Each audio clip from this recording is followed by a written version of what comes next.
Vaughan, seconded by Councillor Dunstone.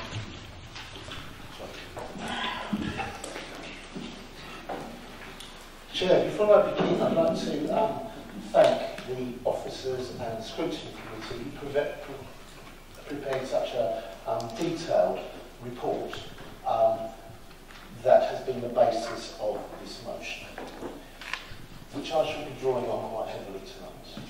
Changes to legislation in May 2013 allowed for the conversion of offices to residential accommodation through what is known as permitted development.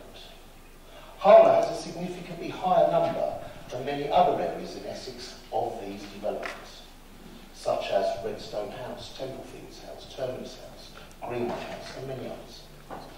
These developments have been used primarily to house single people or families with children who are presented as homeless, and where there has been a duty to rehouse them under homelessness legislation, homeless prevention duties, or as a result of welfare reforms. Officers have been able to identify in excess of 1,000 units of accommodation within the council boundaries that have resulted from office to residential conversions under these permitted development rights. For Harlow, that produces a number of challenges. Unplanned for and increased pressure on local services, such as general practitioners, health visitors, hospitals, children and family hubs, family solutions, police, social care, education, and the voluntary sector. In fact, pretty much every aspect of our community. But let's be clear, it's the people being moved in are not the problem. It's the policy.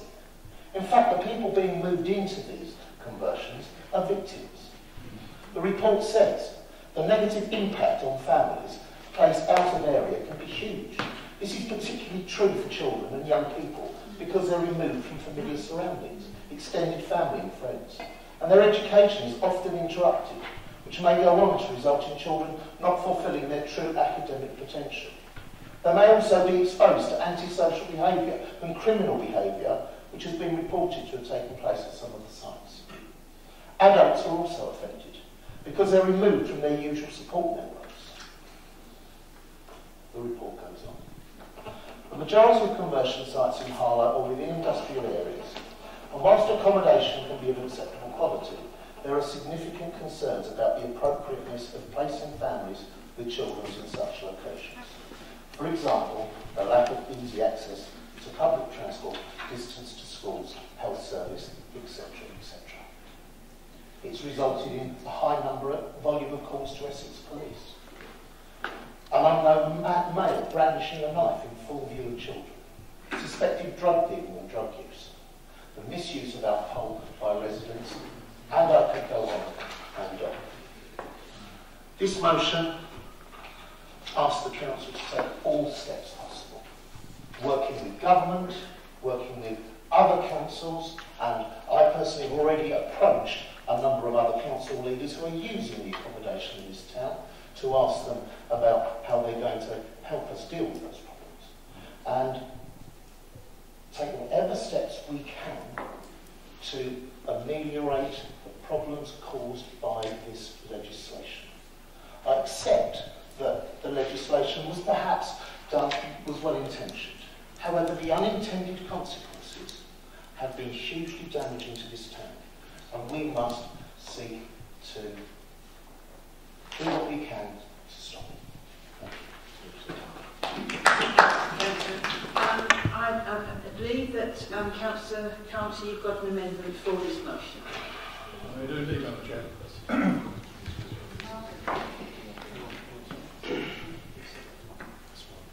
Madam Chair.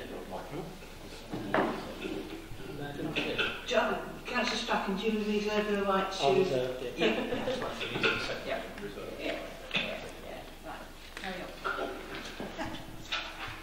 Madam Chair, Madam Chair. Again. I wish to move an amendment to this motion. The amendment was shared with the proposer yesterday and copies are on the table before you. The motion covers issues extremely well, plus what Councillor Ingle has just said, with which we are in total agreement. including the thanks to the Scrutiny Committee and their staff for the excellent report, depressing though it was.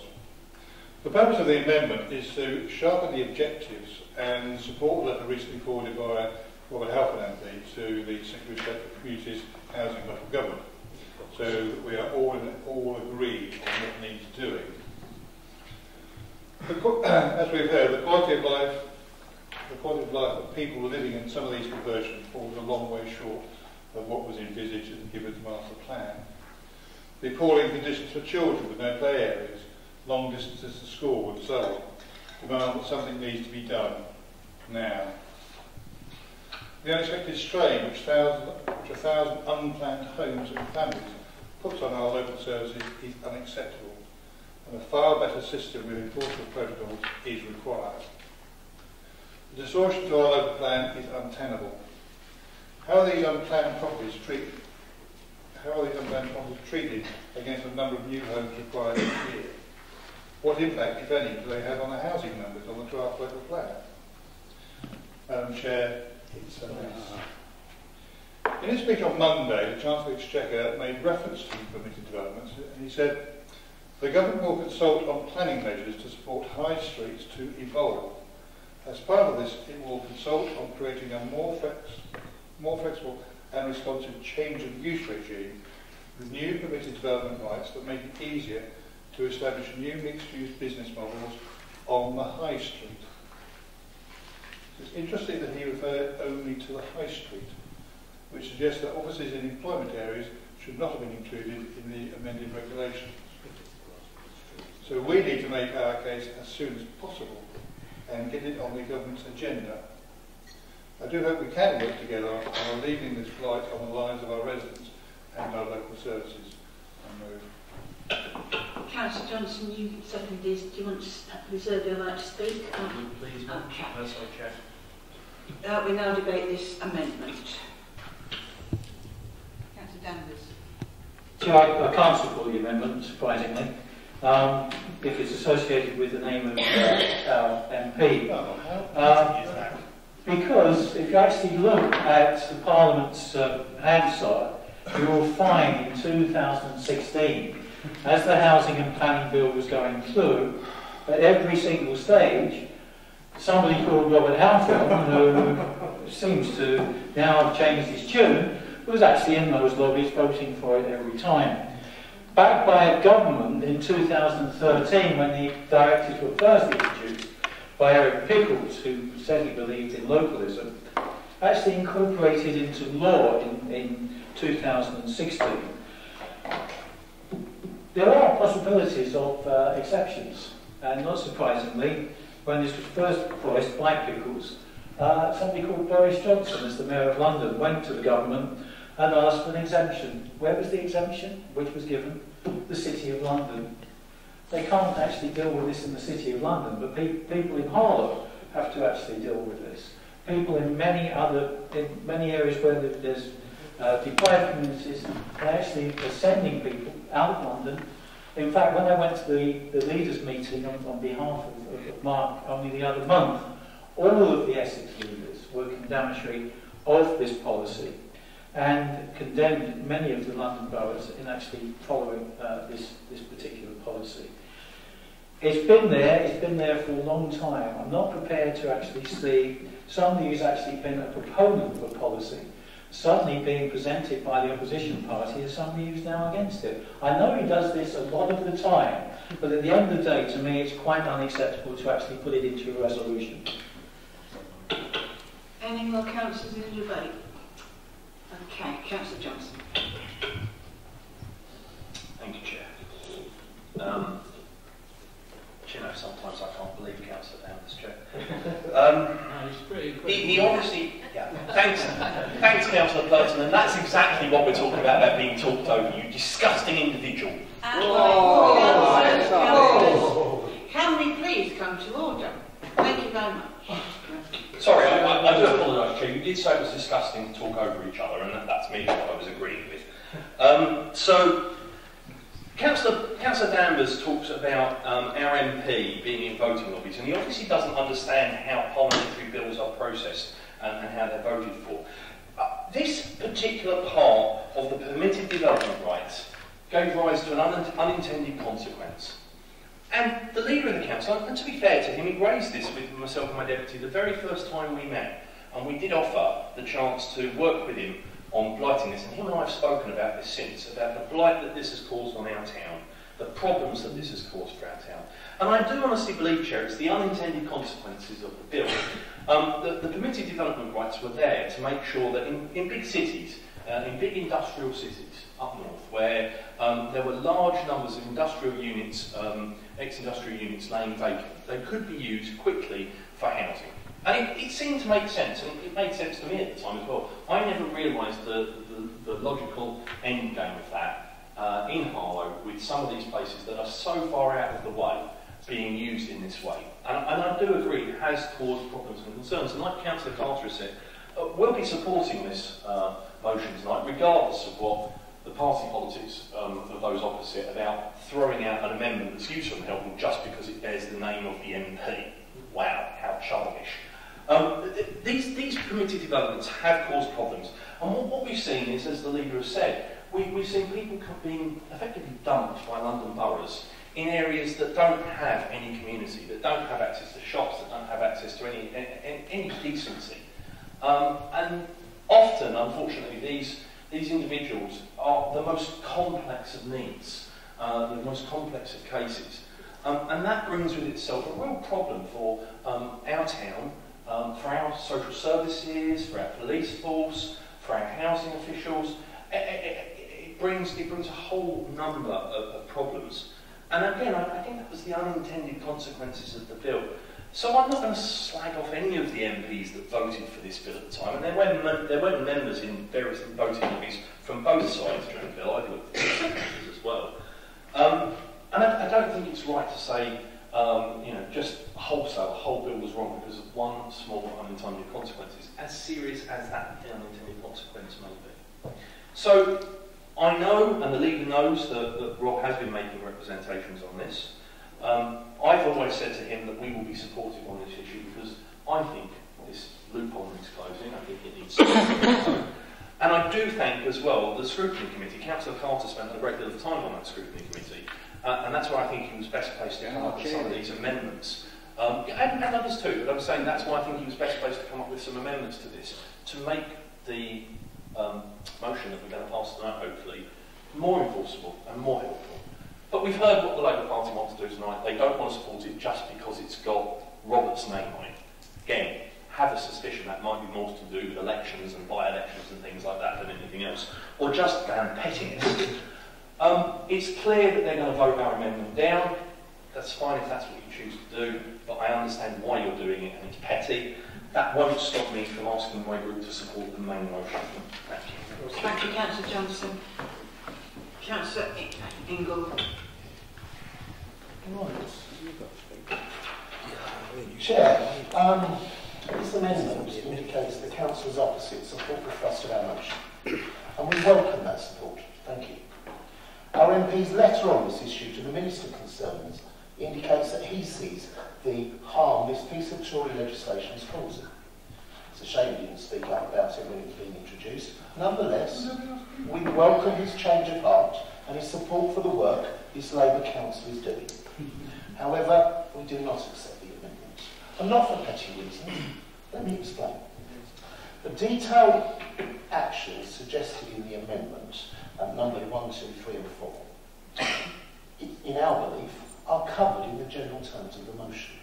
And councillors opposite can be assured we will be exploring all of those options and more. We don't wish to have the scope of the work as council does limited by this. As for working with Robert Halfon, I'm happy to work with anybody, even Mr Halfon, if it benefits the residents of Harlow. Councillors opposite will know that I've met with Mr Halfon, and we have plans to meet again to discuss further areas of cooperation. But I don't expect him to name-check me in the House of Commons for this, and I'm rather surprised that the councillors opposite want to tie Mr Halfon's name to a motion in this council criticising the effects of Tory legislation that he did nothing to oppose when he went through Parliament. Thank you, Chief. Okay, I think we'll now come to the vote on this amendment. Those in favour of the amendment?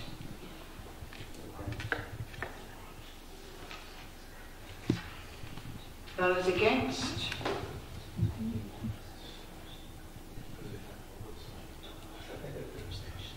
Okay, we now, abstentions? No. Okay, so that this amendment is not carried.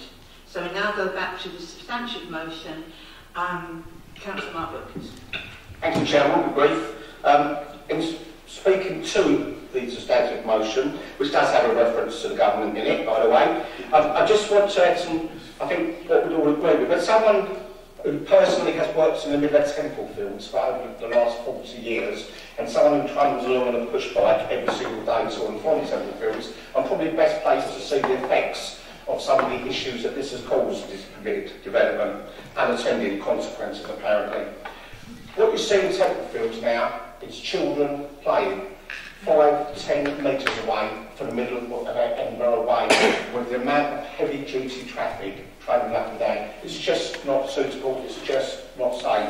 What you see now is people hanging around outside the permitted developments in Temple Fields, and it's just becoming what should be what Frederick was designed was industrial estates away from the community, away from residential housing, has turned into something as a real total mismatch. As the motion's already said, it has very serious consequences on the public services that this town is struggling hard to support.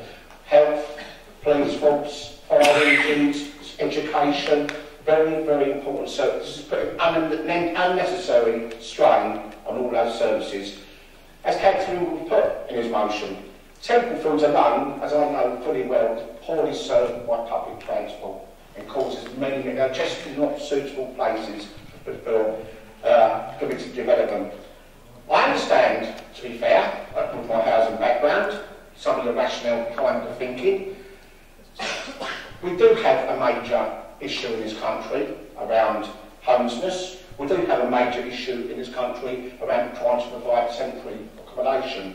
The answer is actually to provide more social housing in real communities. Communities that should be built around the people that live in them, not built in the middle of chimneys and juggling lorries. I'm not too convinced about the argument opposite that this was unintended consequences, because people voting in 2013 must have realised that putting the people in the middle of industrial estates is just simple madness, and the child will support the motion. Councillor Purton.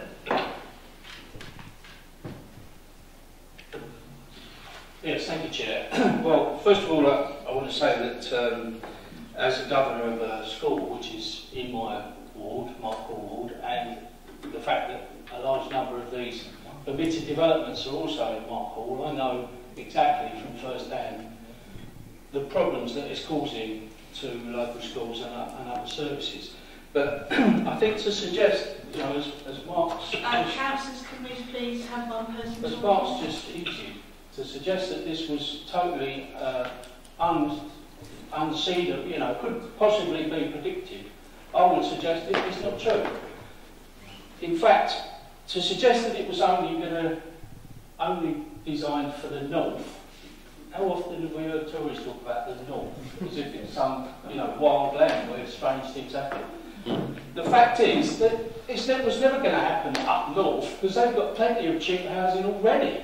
And the reason it was definitely going to happen in areas where there was not available cheap housing.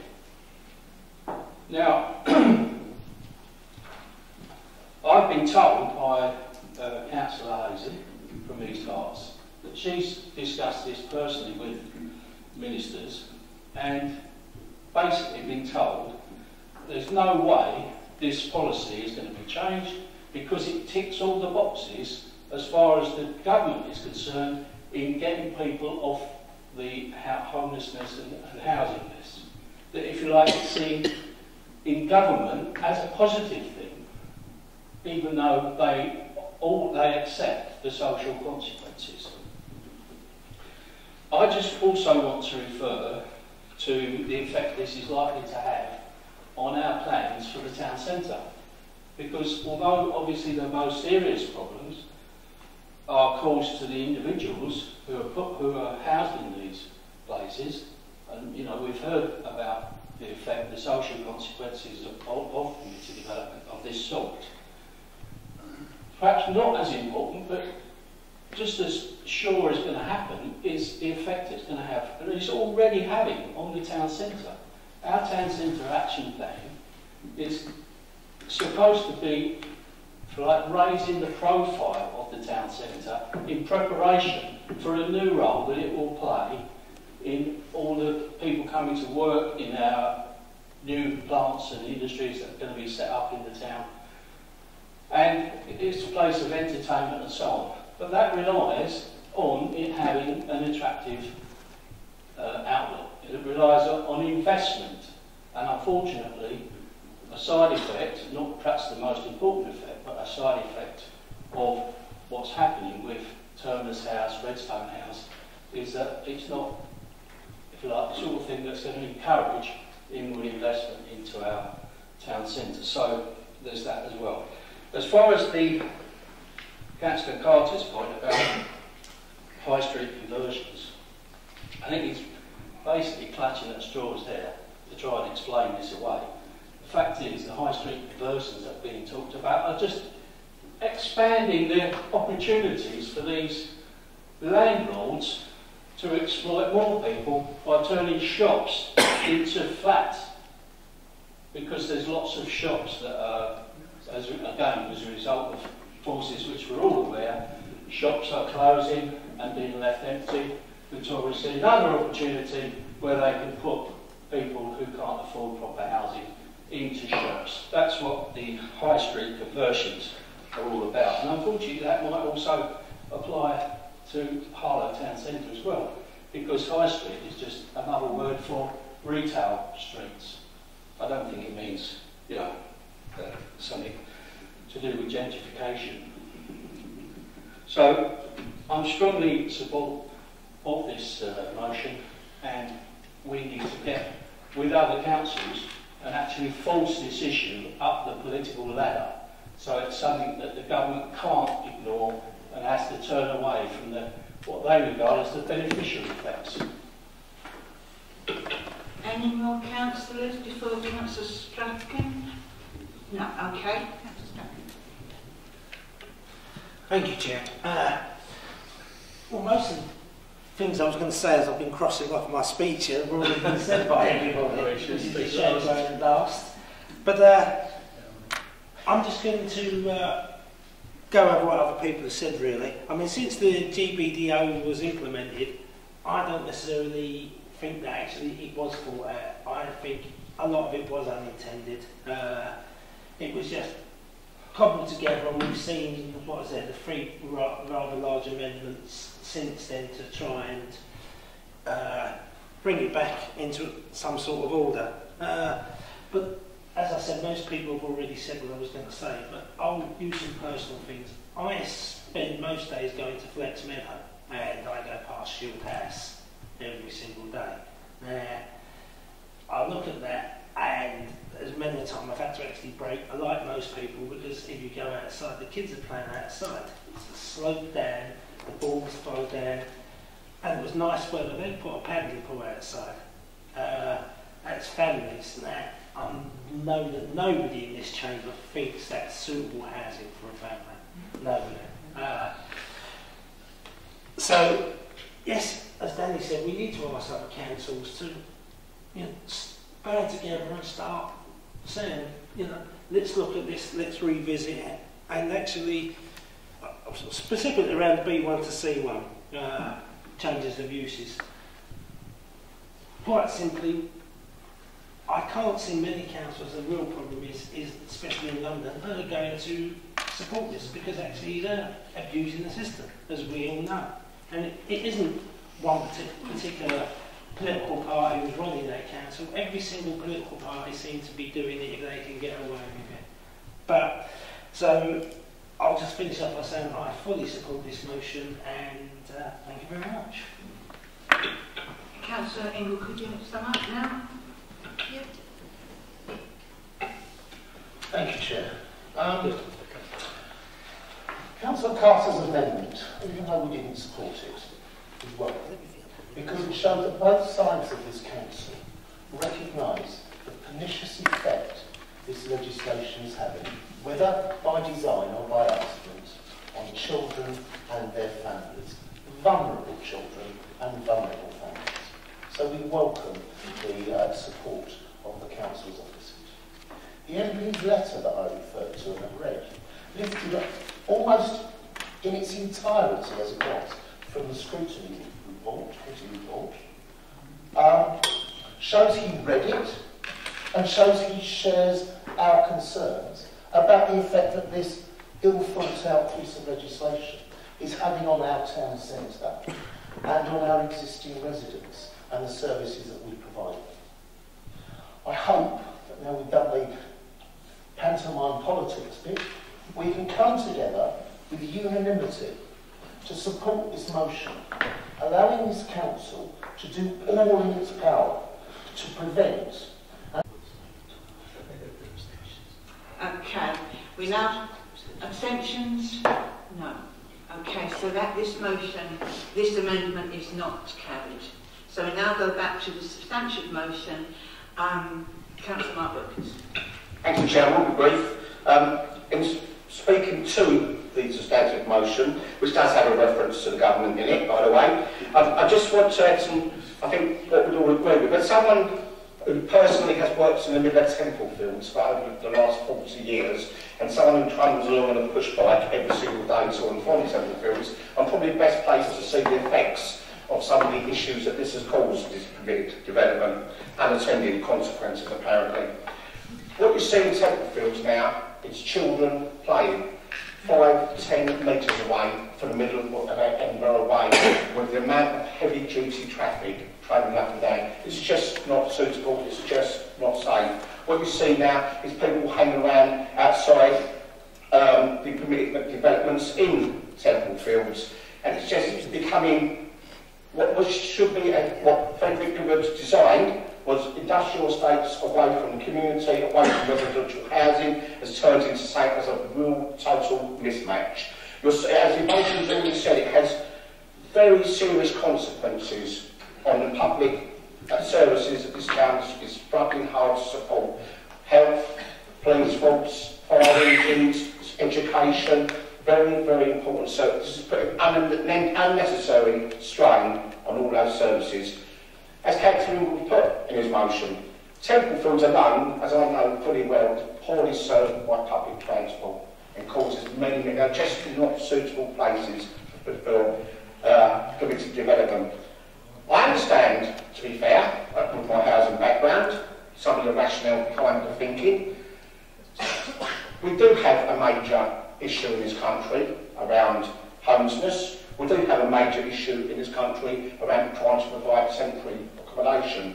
The answer is actually to provide more social housing in real communities. Communities that should be built around the people that live in them, not built in the middle of chimneys and dragging lorries. I'm not too convinced about the argument opposite that this was unintended consequences, because people voting in 2013 must have realised that putting the people in the middle of industrial estates is just simple madness, and the child will support the motion. Councillor Purton.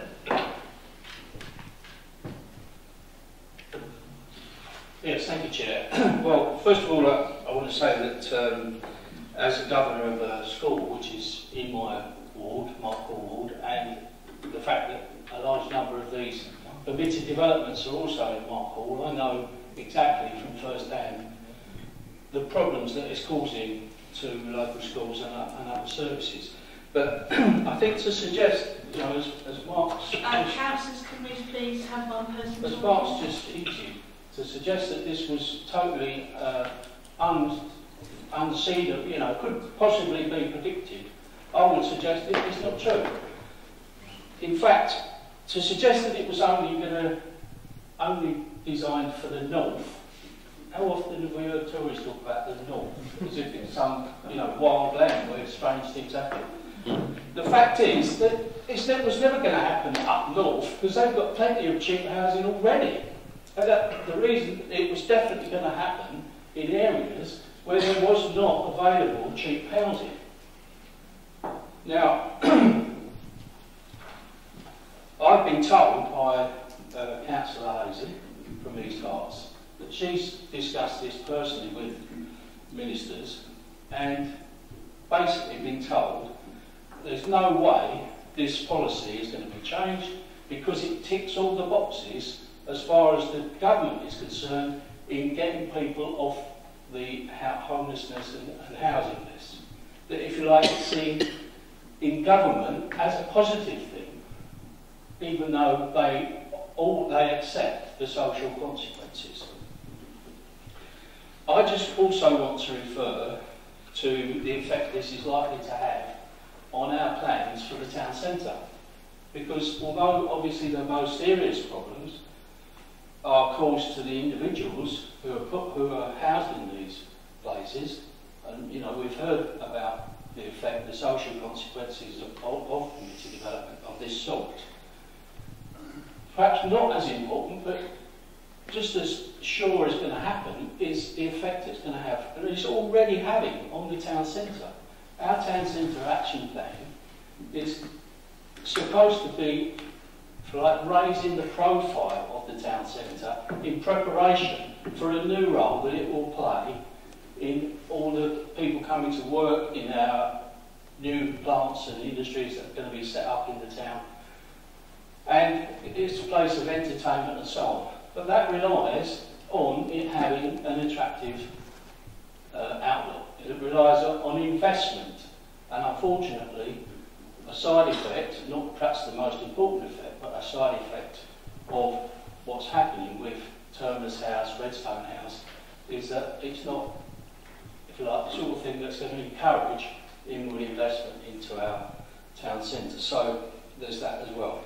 As far as the Councillor Carter's point about high street conversions, I think he's basically clutching at straws there to try and explain this away. The fact is, the high street conversions that are being talked about are just expanding the opportunities for these landlords to exploit more people by turning shops into flats. Because there's lots of shops that are, as a result of forces which we're all aware, shops are closing and being left empty. The tourists see another opportunity where they can put people who can't afford proper housing into shops. That's what the high street conversions are all about. And unfortunately that might also apply to Harlow Town Centre as well, because high street is just another word for retail streets. I don't think it means, something to do with gentrification.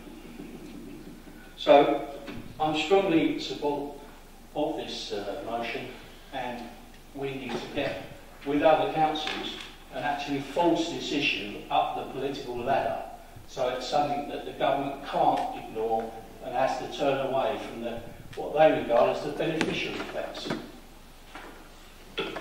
Any more councillors before Councillor Strachan? No, okay. Councillor Strachan. Thank you, Chair. Well, most of the things I was going to say as I've been crossing off my speech here have already been said by everybody. Which is the shame going last. But I'm just going to go over what other people have said, really. I mean, since the GBDO was implemented, I don't necessarily think that actually it was thought out. I think a lot of it was unintended. It was just cobbled together, and we've seen, what is it, the three rather large amendments since then to try and bring it back into some sort of order. But as I said, most people have already said what I was going to say, but I'll use some personal things. I spend most days going to Flex Meadow, and I go past Shield House every single day. I look at that, and as many a time I've had to actually brake, I like most people, because if you go outside, the kids are playing outside. It's the slope down, the balls throw down, and it was nice weather, they put a paddling pool outside. That's families and that. I know that nobody in this chamber thinks that's suitable housing for a family. Nobody. So, yes, as Danny said, we need to ask other councils to, band together and start saying, let's look at this, let's revisit it, and actually, specifically around the B1 to C1, changes of uses. Quite simply, I can't see many councils. The real problem is especially in London, that are going to support this because actually they're abusing the system, as we all know. And it isn't one particular political party who's running that council. Every single political party seems to be doing it if they can get away with it. But, so, I'll just finish up by saying I fully support this motion, and thank you very much. Councillor Ingle, could you sum up now? Yep. Thank you, Chair. Councillor Carter's amendment, even though we didn't support it, is welcome, because it shows that both sides of this council recognise the pernicious effect this legislation is having, whether by design or by accident, on children and their families, vulnerable children and vulnerable families. So we welcome the support of the council's officers. The MP's letter that I referred to and have read lifted up almost in its entirety as it was from the scrutiny report, shows he read it and shows he shares our concerns about the effect that this ill thought out piece of legislation is having on our town centre and on our existing residents and the services that we provide. I hope that now we've done the pantomime politics bit, we can come together with unanimity to support this motion, allowing this council to do all in its power to prevent